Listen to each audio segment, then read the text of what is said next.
So, a new case has emerged from the state of Indiana, of course, Mike Pence's home state, which is pretty disturbing. I'm not going to make this one too long because this is undoubtedly going to get a lot of attention and it's going to be well documented, and also the investigation is ongoing. But basically, it involves a black man by the name of Vox Booker, and that's Vox with a V. Um, and he was walking with some friends, some white friends, I understand, to see a solar eclipse, excuse me, a lunar eclipse, in a wooded area near a beach in the vicinity of the city of Bloomingdale, as I understand it. Any mistakes in this video, I take full responsibility for. This is just from the news, news briefings and so on that are out there. So they took this route. Presumably, it was a shortcut to get to the beach or to the vantage point to see this lunar eclipse. As he said, he just wanted to do something different for the 4th of July.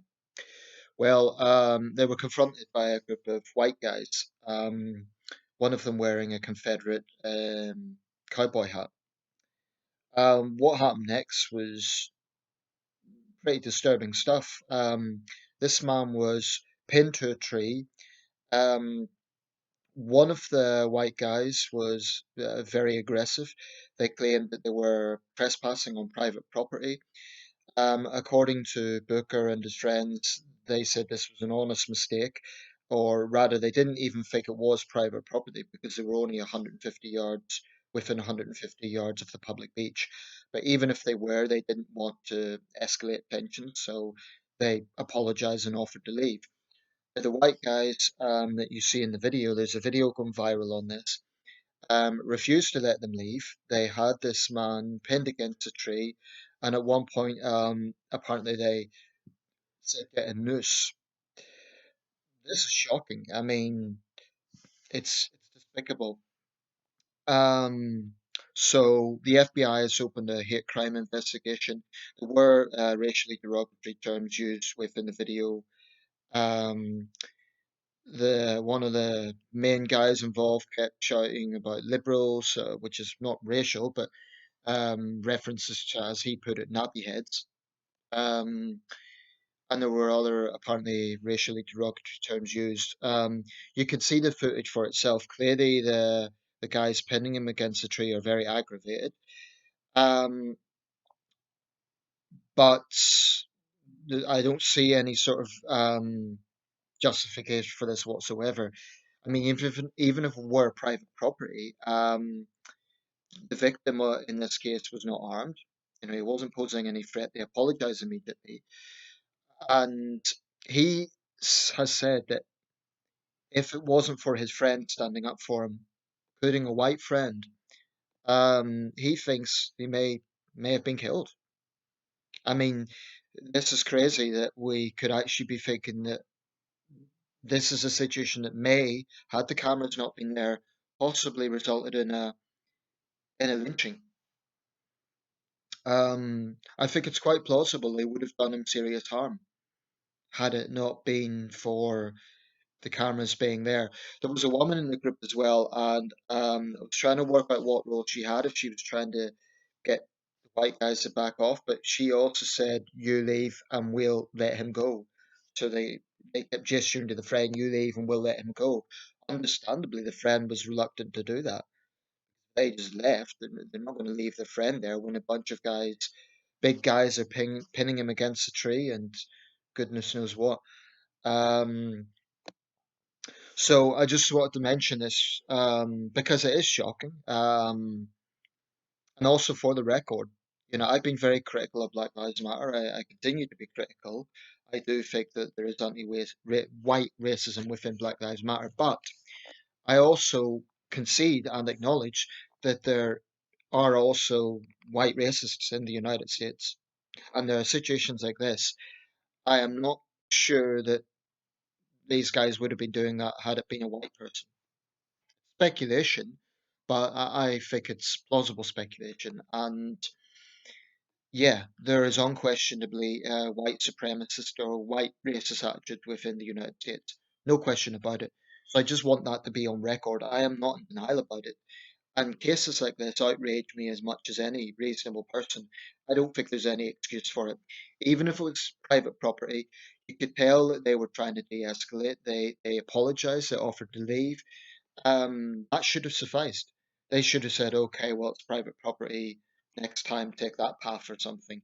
But they were aggressive, and they were basically the man suffered concussion, incidentally. But it is opening up now into a full-on inquiry. Um, and it's heightened it's heightened tensions in this part of Indiana. The white mayor of Bloomingdale, believe that's the nearest settlement, has come out and absolutely condemned it, as has the wider community. And I have to say, Vox Booker has said that he has been encouraged by the support that he has received from white and black people.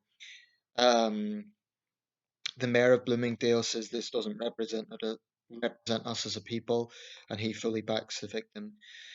It's troubling for sure, and it's not an isolated case. Um, Having said that, I do think the media will be all over this. You could be sure this isn't going to get ignored. Where there have been examples of white people being targeted by Black Lives Matter, that has largely been ignored by the media. So there is inconsistencies there. And I think the media, I'm talking in a collective way because I think it's a general problem. They are inconsistent in how they deal with racial hate crimes. It looks like this may well be the case. Some apologists might say, "Oh well, they thought the guy was intruding," and look at the footage. I think it speaks for itself. Um, if there is more context, maybe if there was some exchange beforehand, that might be different. Sometimes some of these things, more things emerge. So I'm not going to be 100% like this is definitely as it was, but it would seem to be. It would seem to be in this case. So yeah, disgraceful. But like I say, it raised tensions in the area, and in one protest in support of Fox Booker, there was a guy in a red vehicle rammed the crowd, and I understand two people were injured. So this is a very, very challenging time for the United States in terms of racial relations, and I think that there are problems on both sides. There is a problem with white supremacists and white racists, but surely the fact that Mr. Booker has received widespread support kind of puts into question the systemic white racism, because what we're seeing is the white racists in this case are being denounced by wider society. There's very few white people defending them. So it remains what will happen with the investigation. But one thing is absolutely for sure, it's not being ignored. So let's just dispel that myth. It is not being ignored. And I do think that where there have been cases of white people targeted by Black Lives Matter, reported activists, it's largely been ignored. That's not right.